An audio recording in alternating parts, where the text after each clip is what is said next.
Hello everyone, and welcome to our land preservation presentation.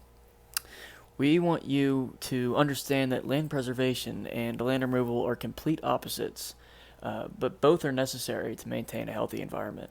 This creates a very obvious and difficult problem for us as humans to solve. However, being humans is what allows us to realize that there is a common balance that can be achieved, so preservation and removal may safely coexist. And this is important for you all to know because this issue directly impacts the health, financial stability, and everyday lifestyle of you and everyone you know. Avoiding this issue could be the downfall of natural life as we know it. Now, in most cases, that sentence would seem dramatic, but in this case, it's actually true. Don't believe me? Remember the Amazon rainforest? The forest had been seeing year-to-year surges in fires occurring to potentially to make room for agriculture, livestock, logging, and mining. The increased spike in fires led to international concern. Not only does this negatively impact the global climate, but the fires created environmental concerns from the excess carbon dioxide and carbon monoxide within the fire's emissions. This impacts the biodiversity of the Amazon and threatens indigenous tribes that live within the forest. By finding a common ground between land preservation and removal, you, as well as the lives of you and your family and friends, can thrive in a healthy, productive, and stable society. A society with clean water, fresh air, bountiful crops, and a thriving economy. We want you to know that laws can be written, buildings can be constructed, and renovations can be made to make this balance possible. We will also propose mutually beneficial solutions to this debate, along with ways you as an individual can help. Hi, my name is Tristan. I'm going to be talking about construction companies and land preservation. As someone who works in construction, I understand firsthand why this battle for land is vital. I've seen the destruction that construction ironically causes. However, I've also seen the benefits that destruction of land has for entire communities. Most companies don't want to expand into new land. In fact, they often have to limit any unnecessary expansion so as to protect the environment.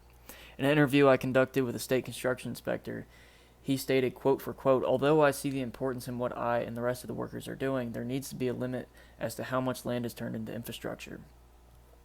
He also went on to state about how many of his employees actually love the outdoors, and this is clear evidence that construction companies and their employees aren't always the bad guys against nature.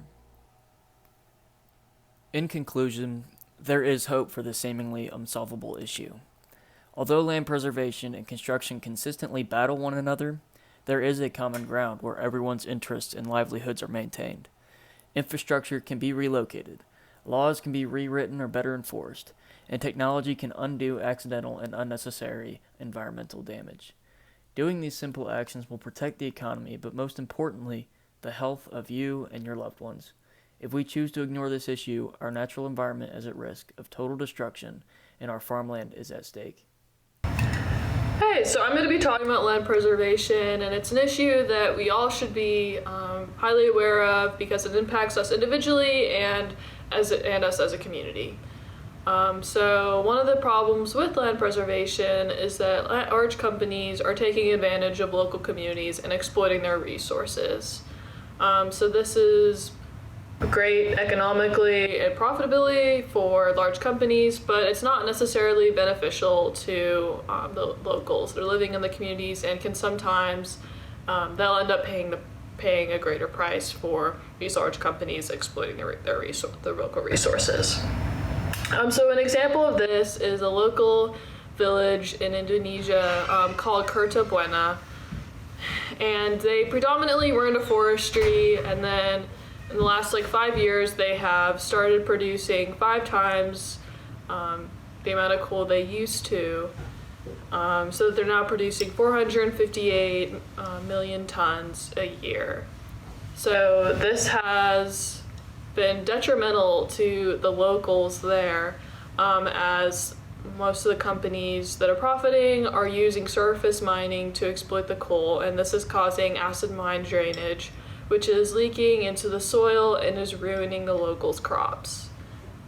As a result, locals are either having to stay and pay the extra money to clean out the soil, the extra time and resources to get the crops they need, or they're forced to leave.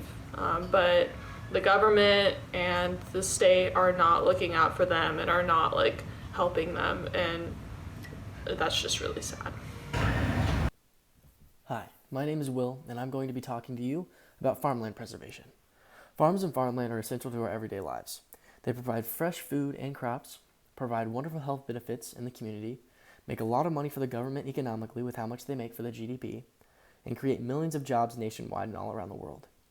If more farms become destroyed, local communities will suffer big time because of how communities use farms for their everyday life. They supply jobs as well as essentials for living, and if a local farm is taken down, those jobs and essentials tied to it are all gone, which means the community as a whole will suffer. We truly need farms for everyday lives. If more and more farms become destroyed, that means the healthiness and revenue from the community will be depleted heavily because farms provide fresh land and water so that there is fresh air and clean water for the community, as well as provide fresh natural food and crops for us to eat. How we can stop this from happening is by trying to help out our local farms and going to local farmers markets and buying straight from the farms so that the money will go straight to the farm and they will make more of a profit from that sale versus having to export their goods. Another way is by donating to a local fund to help raise awareness for these farms and try to save the ones we have left. Farms really do a lot for our community, and we should really step up and take action. Because if we don't, sooner or later, our local communities could be really in danger. So what can we do? Action can be taken by you at any time. Contact your local legislature and propose land preservation acts, along with more regulatory restrictions on construction's environmental impact. Ask construction companies what kinds of policies they have in place to ensure that what they're doing is creating more benefit than it is harm. Viewers in the U.S., you may consider contacting your state construction companies. Most states in the U.S. have construction companies that are primarily funded by the state. And, for example, the Kentucky State Transportation Cabinet handles some of the biggest construction projects in the state, along with some federal interstate projects. Their contact information can be found on their website, where they have Q&A sessions as well as current land preserving policies available to the public. And most of your standard state construction companies are going to have a similar setup. And if you feel extremely passionate about this topic, you may consider donating to companies specifically tailored to providing infrastructure that gives back to the natural environment. Now, I'm not asking you to give all your money to Mother Nature, but I am asking you to at least advocate for federal and state funding for these projects, and by doing so, it is sure to benefit us all. Thank you for listening to our presentation.